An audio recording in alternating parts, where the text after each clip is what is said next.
Bonjour, donc à nouveau une petite vidéo de révision pour les secondes qui souhaitent poursuivre les mathématiques en première avec la spécialité mathématiques.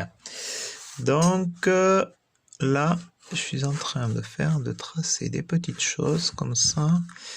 Et qu'est-ce que je suis en train de faire? D'après vous, qu'est-ce que je fais? Je pourrais en faire une infinité. Qu'est-ce que c'est que tout ça? Oui, au fait, je n'ai pas les doigts sales, c'est de la propolis. C'est tout simplement un produit fabriqué par les abeilles, vu que j'ai travaillé sur des cadres de ruches. Et voilà, donc propolis, petite parenthèse, c'est un produit fabriqué par les abeilles, parenthèse fermée. Voilà. Et c'est difficile à faire partir, donc ça part avec le temps. Voilà, mais ce n'est pas sale en tout cas. Alors, revenons à nos moutons. Alors, ce que je suis en train de faire là, en fait, ce sont des tangentes à une courbe. Donc là, ici, on a une courbe en rouge, la représentation graphique d'une fonction. Et en vert, j'ai une succession de tangentes à cette courbe. Alors, c'est quoi une tangente?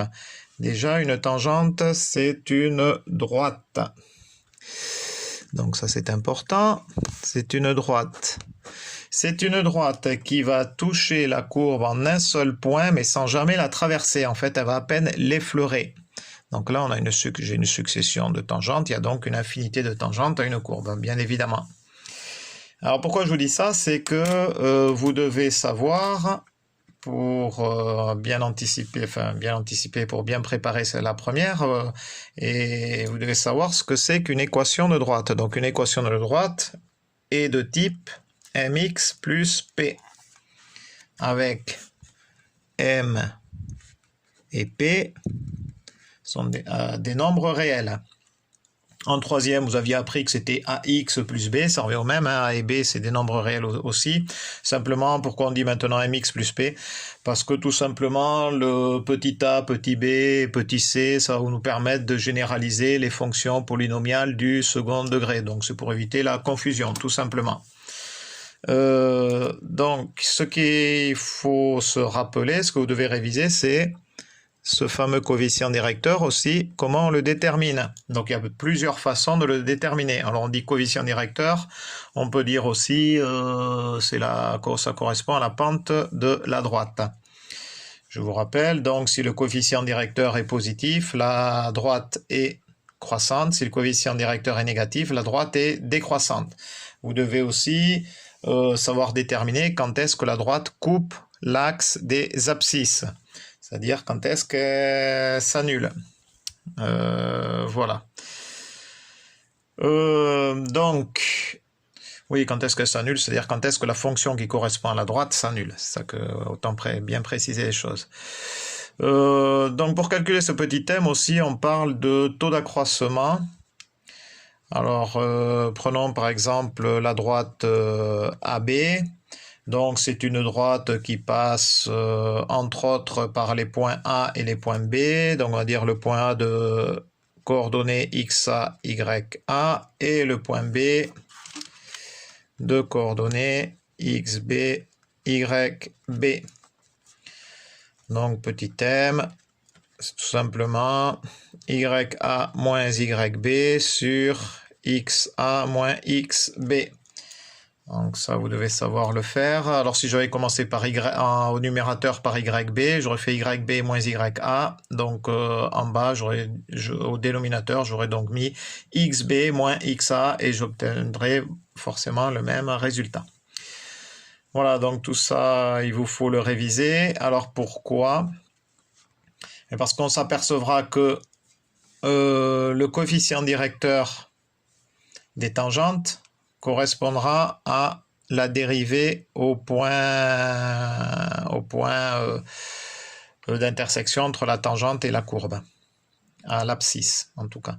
Donc là, j'anticipe un peu, je n'irai pas plus loin, mais tout simplement, c'est que lorsque vous allez aborder le chapitre sur les dérivées, mais vous allez aborder donc les équations de droite. Donc c'est bien de se rappeler un petit peu de tout ça. Voilà, par exemple, là, j'ai la représentation graphique en rouge de la fonction carré, une des fonctions de référence que vous avez appris en seconde. Et ici, en vert, j'ai une tangente au point d'abscisse 1, ici. Donc, on voit par exemple que si j'avance de 1, alors attention, là, c'est de 2 cases, puisque là, c'est 1,52. Donc, si j'avance de 1, je monte de 1, 2. Je monte de 2, et là, c'est d'une case. Effectivement, le repère est orthogonal, il n'est pas orthonormé.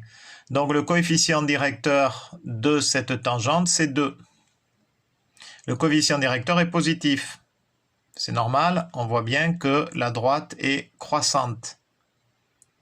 Vous voyez? Regardez, je vais faire varier maintenant le curseur. Donc ici, on a y égale 0. Donc le coefficient directeur de la tangente égale 0. Donc quand le coefficient directeur de la tangente sera égal à 0, cela correspondra à un extrémum. Ici, je continue. Donc là, par exemple, on est, on va dire, allez, par exemple 1,5, n'importe. Ici, donc la tangente est décroissante, ça veut dire que le coefficient directeur de la tangente, de l'équation de la tangente, est donc négatif. Voilà. Et en fait, tout ça pour vous dire que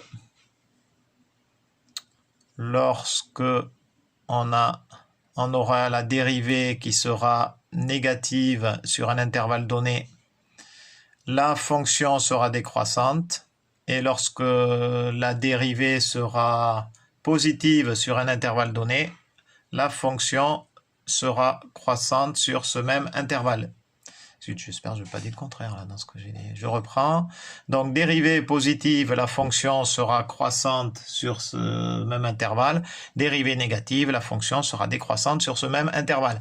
Bref, ça c'est hors sujet, c'est 30 dernières secondes, c'était juste un petit peu pour anticiper sur le pourquoi je vous parlais de ces équations de droite et de ces tangentes. C'est un petit peu une introduction aux dérivés, un des gros chapitres que vous allez aborder en première spécialité maths. Voilà. Bonne journée. Si vous avez si vous avez des questions, si vous voulez que je fasse des petites vidéos sur des révisions, des choses que vous n'avez pas tout à fait compris en seconde, il n'y a pas de souci. Vous me le mettez en commentaire et j'essaierai de voir ce que je peux faire par rapport à ça. Adichat, bonne journée.